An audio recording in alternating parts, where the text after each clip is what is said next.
What is going on, my fellow Jedi and Padawans? Welcome back to another Jedi gaming video. Welcome back to the channel here. We're gonna keep on going with these god rolls and builds for y'all with a Mask of the Quiet One Titan that I'm sure y'all haven't pulled out of your vault in a minute. Using this bad boy for some Devour, getting ourselves the synergy of Void and Stasis with this artifact and inside of episode Revenant here. So let's get right into everything you need to know about this build that we are slapping out with our Titan. Dreaded Visage is the exotic perk on Mask of the Quiet One. Grants ability energy when you are damaged while you have a Void Super equipped. Rapid final blows and final blows will critically wounded grant us Devour, so helping us to stay alive in that endgame, giving us that health regen very quickly. Plus with this build we're going to create orbs of power everywhere with the Void Super on Prismatic. Pretty disgusting with our axes, so be ready for the Prismatic subclass next. Alright, so when we move on to our Prismatic Titan that we are going to be using, of course, Twilight Arsenal, so we can get Mask of the Quiet One to proc. Plus this is very good with damage and weakening those bosses.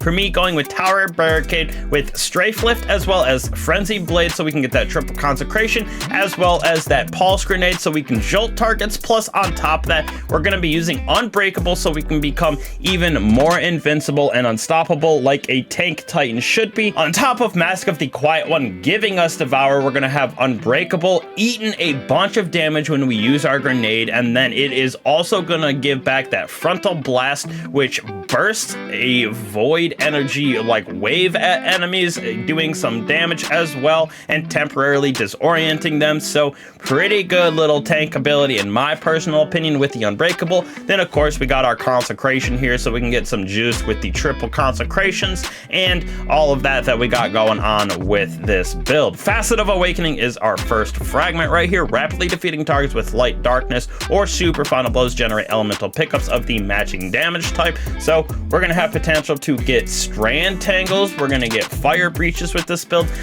void breaches, ionic traces, as well as fire sprites. So almost every single one besides those stasis shards, very good with giving us those elemental pickups. Facet of Dominance right here when we do our finishers, or I should say Facet of Defiance, I am sorry, misspoke right there, but when we do our finishers we're going to get a nice big old volatile explosion to happen, creating a good little add clear potential of this build, if you will, and even volatility on those bosses. Mini bosses do a good little bit of damage.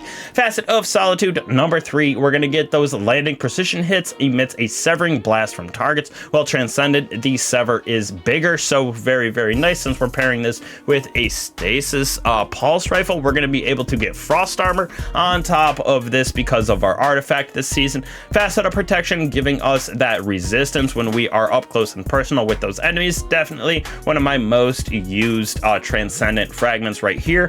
Facet of Dominance is what I was talking about earlier with the grenade, is going to allow us to jolt targets. Very nice with doing a little bit more damage, add clear potential of this. Plus with this and weakening, it is just super good with the DPS side of this build. And the last, Facet of Courage, our Arc Void Solar abilities do increase damage to targets affected by darkness. So when we do get that darkness debuff going on via our teammates, via our weapons, whatever it's going to be, our Consecration as well as our grenade going to do a good little bit more damage. So very nice synergy of this build with our weapons as well as everything else in our abilities aspects fragments. Now when we move on to our mods as well as the stats that we're building it out to, Resilience, Recovery, Strength as my 1, 2, 3 options. Resilience definitely number 1. I would probably go with Strength as my number 2, Recovery as my number 3, just because we're able to get back both of those pretty quick and we're getting our health back very quick with the Devour being able to be procced. Special Ammo Finder with Stasis Siphon, Harmonic Siphon, so we can get those orbs of power to create with all of our weapons.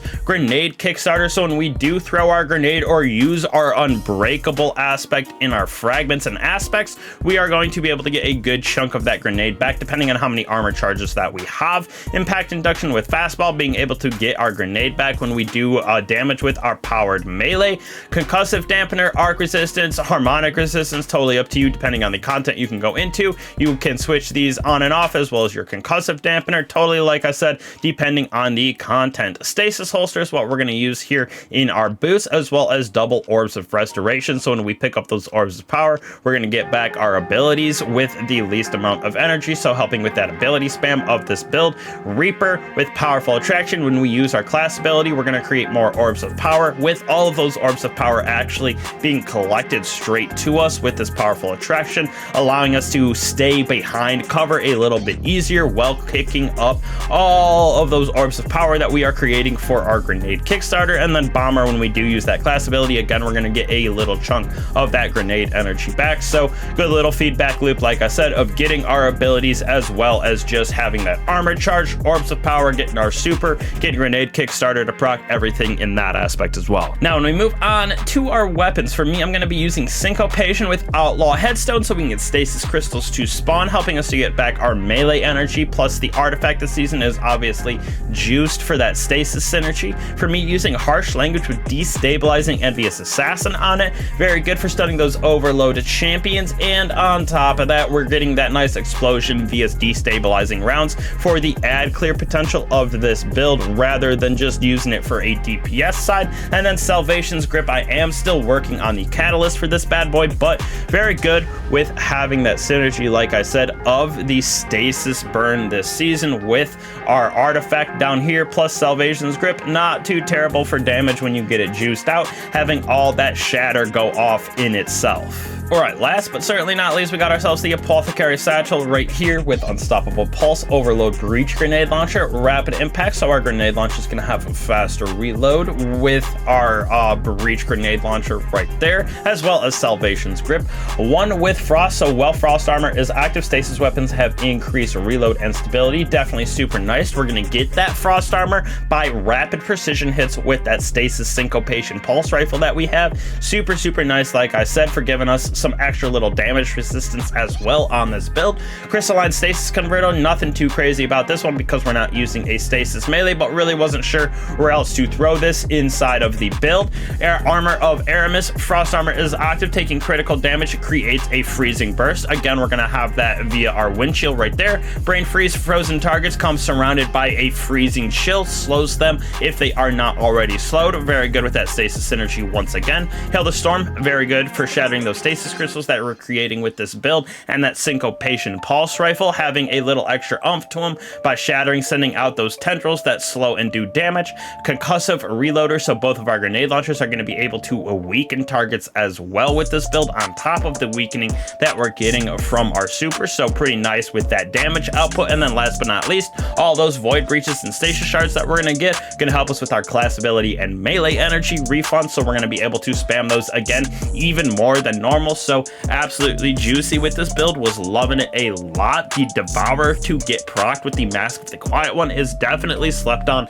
End game content is pretty easy to go through as long as you are still playing it safe, because one shots are very easy when you are 15 under light, but if you can get that Devour to proc, it is a lot harder to take you down. So my opinion, very easy, very useful build that you can take into really any type of content you want to. Just have to kind of play your own game and use it as you will, but you can do good damage with this build. You can clear ads upon ads upon ads with this build as well. Plus it has all the synergy of stasis and void, as well as with our exotic and the Mask of the Quiet One, granting us Devour. So very, very juicy build. Y'all will have to let me know what you guys think of it, but I appreciate all you guys for coming back to the channel as always. Don't be afraid to like and subscribe to the channel, helps me out, helps out with the algorithm as well. Slap that bell so you don't miss out on any of these builds and guides that we give you, so you can get those notifications, etc. And again, just being crazy with this, we got our Act 2 coming out, absolutely insane potential for builds and guides that we got catalysts for weapons coming out, lots of new content, so be on the lookout for that. Again, appreciate all you guys. I'll catch you guys in the next one. Peace.